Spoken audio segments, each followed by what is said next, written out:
नमस्कार मित्रांनो, मराठी क्राईम स्टोरीमध्ये आपलं स्वागत आहे. एक सुंदर मुलगी असते. त्या मुलीचे आईवडील लहान असतानाच वारले.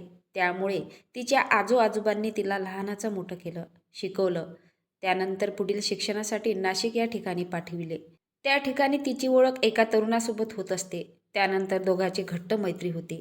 पुढे मैत्रीचं रूपांतर प्रेमात झाले आणि त्यानंतर दोघेही लिव्ह इनमध्ये राहू लागले. मात्र नियतीला काही वेगळंच हवं होतं. हे ऐकून अंगाचा थरकाप उडेल. पाहूया सविस्तर घटना या व्हिडिओमधून. आजची सत्य घटना आहे नाशिक येथील. तारीख होती 17 जुलै 2026ची. नाशिक पोलीस ठाण्याचे पोलीस कर्मचारी आपल्या कामात व्यस्त होते. तेवढ्यात त्यांचा मोबाईल वाजला. तिकडून एक तरुण म्हणाला, साहेब, माझ्या होणाऱ्या पत्नीचा कोणीतरी खून केलेला आहे. तुम्ही लवकरात लवकर या. पोलिसांना माहिती मिळताच पोलीस तात्काळ घटनास्थळावर दाखल झाले. 20 वर्षाची तरुणी रक्ताच्या थारोळ्यात पडलेली होती.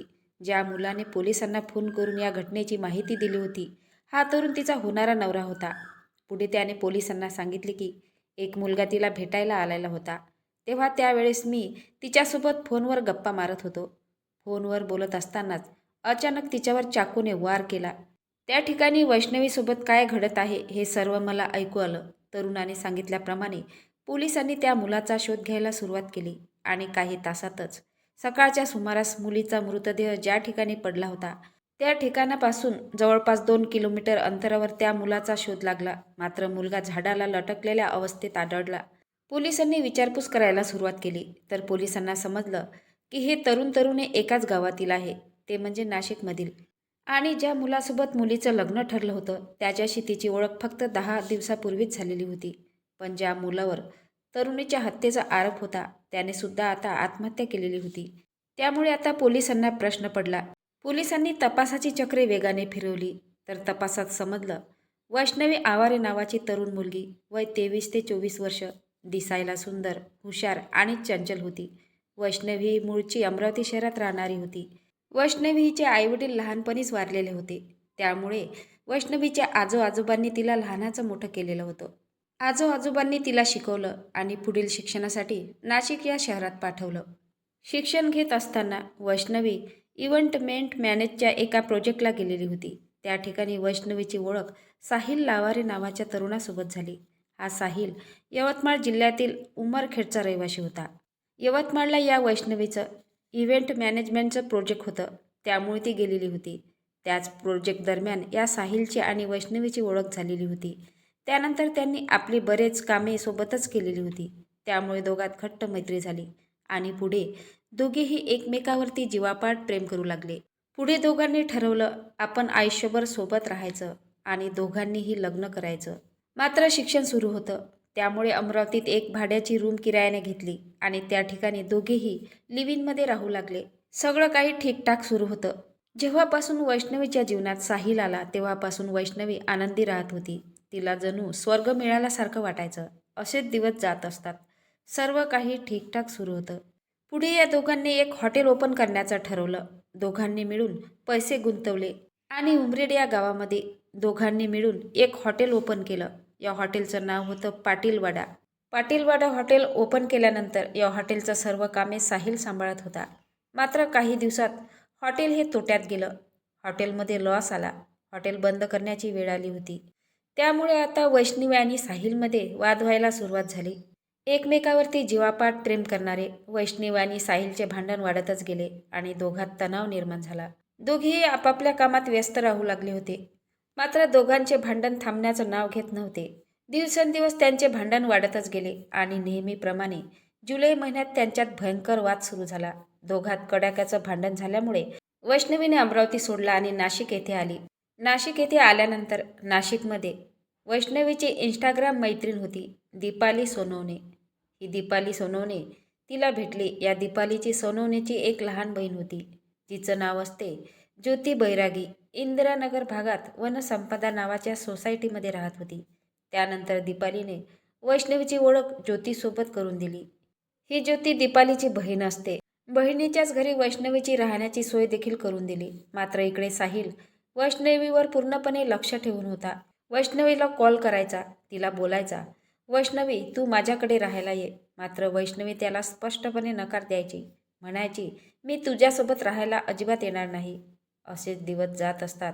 एक दिवस दीपालीने आपल्या भावासोबत देखील ओळख करून दिली, ज्याचं नाव असतं गोपाळ बैरागी. दीपालीने गोपाळला सांगितले की बिचाऱ्या वैष्णवीला आईवडील नाही. तिला तिच्या आजोबांनी लहानाचं मोठं केलंय आणि आजोबा गावी राहतात. ती खूप चांगली मुलगी आहे. तुझ्यासोबत चांगल्या प्रकारे राहू शकते. गोपाळ होकार देतो. गोपाळने वैष्णवीबरोबर लग्न करण्यासाठी होकार दिला.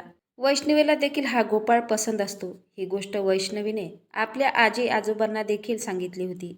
वैष्णवीचं आता अरेंज मॅरेज होणार होतं आणि दुसरीकडे वैष्णवीने आधी माझं साहिल बरोबर प्रेम होतं, आम्ही दोघे लिव्हिंगमध्ये राहायचो, अशा प्रकारे सर्व काही गोपाळला सांगितले, जेणेकरून पुढे काही समस्या नको यायला. तिच्या या खरेपणामुळे वैष्णवी गोपाळला खूप आवडू लागली. गोपाळ म्हणाला, मला तुझं सगळं सत्य सांगितले आहे. याबद्दल मला काही नाराजी नाही, काही प्रॉब्लेम नाही. मात्र दुसरीकडे पहिला प्रियकर साहिल याला कळलं की वैष्णवी ही गोपाळ नावाच्या तरुणासोबत लग्न करणार आहे. तर साहिलने लगेच वैष्णवीला कॉल करून म्हटले की तू गोपाळ याच्याशी लग्न करू नको. तू माझी आहे. तुला माझ्याबरोबरच लग्न करावे लागणार आहे. अशा प्रकारचा हट्ट साहिलने केला आणि ही गोष्ट वैष्णवीने गोपाळला सांगितली.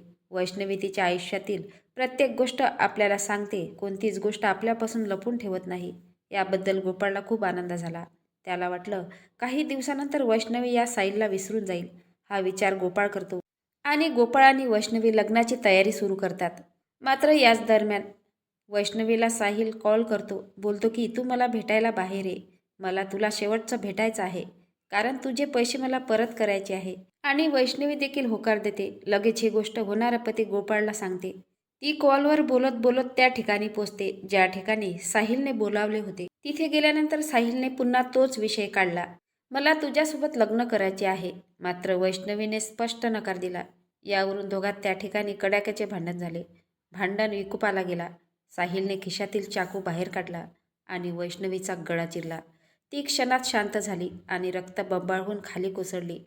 तडफडत वैष्णवीचा मृत्यू झाला. साहिलने बघितले.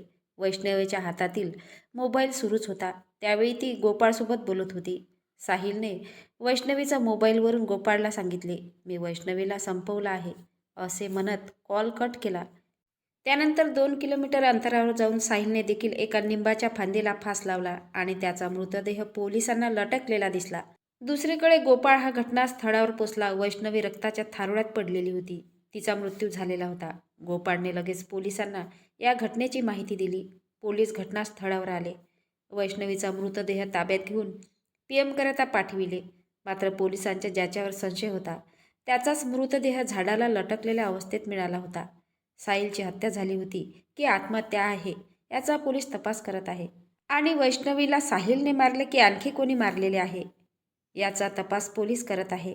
मित्रांनो, ही घटना सांगण्याचा एकच उद्देश आहे, कोणाच्या भावना दुखवणे नाही, तर तुम्हाला जागरूक करण्याचा आहे. अशा घटनांपासून सावधान आणि सतर्क राहा. तुम्हाला या घटनेबद्दल काय वाटते ते नक्की कमेंट बॉक्समध्ये सांगा. नवीन असाल तर चॅनलला सबस्क्राईब करा, लाईक करा.